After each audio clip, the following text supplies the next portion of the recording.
ఇంకా జర్నీ అయితే స్టార్ట్ అయిపోయిందనమాట. ఫస్ట్ అయితే సత్తుపల్లి వెళ్తాం. అక్కడ నుంచి మేఘన వాళ్ళు పిక్ చేసుకున్న తర్వాతకి నవభారత్ టెంపుల్కి వెళ్దాం అనేది ప్లాన్ అనమాట. ఇంకా అలా బస్ జర్నీని ఎంజాయ్ చేసుకుంటూ వెళ్తున్నాం. అసలు మేఘన ఎవరో చెప్పలే కదా, మా ఇంటర్ ఫ్రెండ్ తనే అనమాట. ఇంకా సత్తుపల్లి అయితే రీచ్ అయిపోయాం. వాళ్ళ కోసం వెయిట్ చేస్తున్నాం. చాలా సేపు వెయిట్ చేసిన తర్వాతకి వచ్చారు వాళ్ళైతే. సూర్యుడు వస్తుంది అదే మేఘన వాళ్ళ కారు. జిగేల్ జిగేల్ అంటుంది. చూస్తున్నాం అయినా గుర్తుపట్టినాం. అదే వాళ్ళ కార్లో ఉన్న మ్యాజిక్. వీళ్ళే ఆ సెలబ్రిటీ వచ్చి.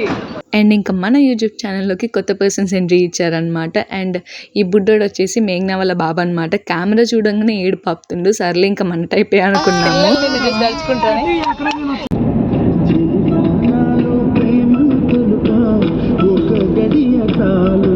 సత్తుపల్లి టు పాల్వంచ జర్నీ అయితే స్టార్ట్ అయిపోయిందనమాట. బట్ అన్ఎక్స్పెక్టెడ్గా వేరే టెంపుల్ కూడా విజిట్ చేసాము. అదేంటో నెక్స్ట్ వ్లాగ్లో చూసేద్దాం.